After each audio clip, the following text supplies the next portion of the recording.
Hi, I'm Abby from RTINGS.com.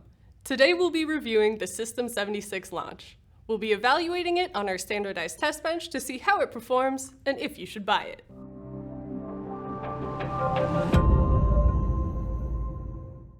The Launch is the first keyboard from System76, a company that makes open source hardware, software, and firmware. The Launch is no exception. As an open source project, you can find all the design files online to repair or even build your own if you have the proper resources. We didn't exactly have the time to do that, so we bought a fully assembled unit with Kailh Box Royal switches pre-installed. The System76 Launch is a 75% productivity keyboard, so it lacks a numpad in some parts of the navigational cluster, but it keeps the function row and dedicated arrow keys. It's designed to be configured and reconfigured over and over again.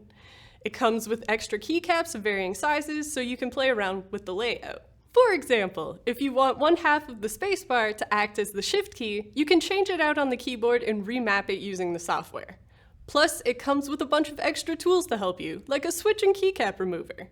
As you would expect from a customizable board, its PCB is also hot-swappable, so you can plug and play with any switch of your choosing.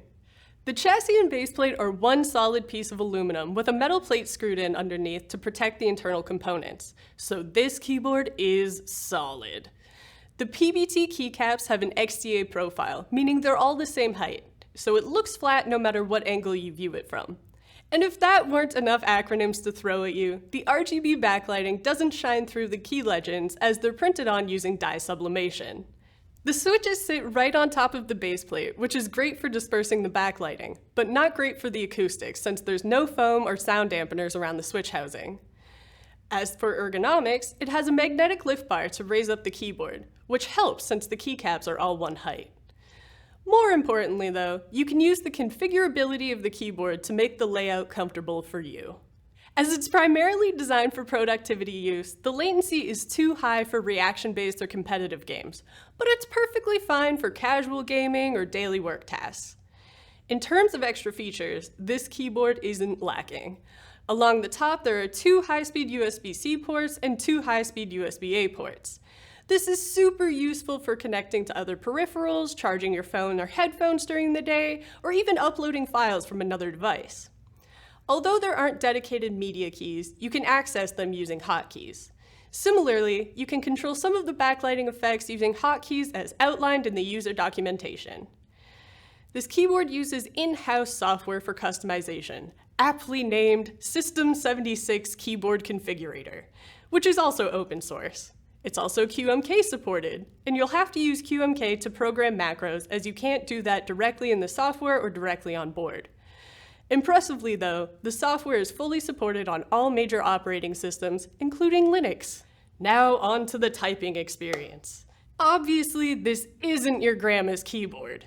It has a split spacebar, and the backspace, enter, and shift keys are much smaller than usual. Although the box stems on the Kailh Box Royal switches keep the keys feeling stable, the switches themselves supply an interesting typing experience. The pre-travel distance is on the shorter side, so you get to the tactile bump early into the key press. The bump itself offers quite a bit of resistance, so you'll need to apply force to get over it. If you're a light typer, you might find these switches tiring to use throughout the day. If you're a heavy typer, you'll probably enjoy the resistance as it feels a bit like popping bubble wrap. It does feel cramped to type on as the keys are close together. Plus, the XDA profile means that there's less of a noticeable boundary between the keys, so you may be more prone to moving your finger over to the wrong key. However, thanks to the high resistance of the switches, you probably won't accidentally actuate anything. After you get used to it, the typing experience feels very good, but it may take a bit of time if you're coming from a more typical straight keyboard. Of course, as it's reconfigurable, if you don't like the position of any of the buttons, you can always change them around.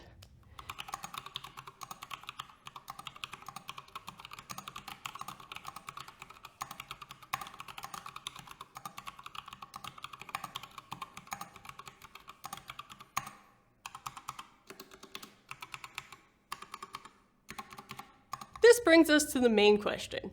Should you buy this keyboard? At its price point, this keyboard isn't aimed at a gaming or newbie level hobby crowd. It's a model made by keyboard enthusiasts for keyboard enthusiasts. So you'll get the most out of this keyboard if you appreciate open source hardware and want to be able to change, modify, and keep the keyboard on your own terms. Otherwise, if you're looking for a more beginner-friendly keyboard to customize, we recommend the GMMK Pro or the Keychron Q1, both of which have a 75% form factor, like the Launch, but they're more affordable and a bit more traditional. That's all for this review of the System76 Launch. If you're interested in learning more, check out the written review on our website.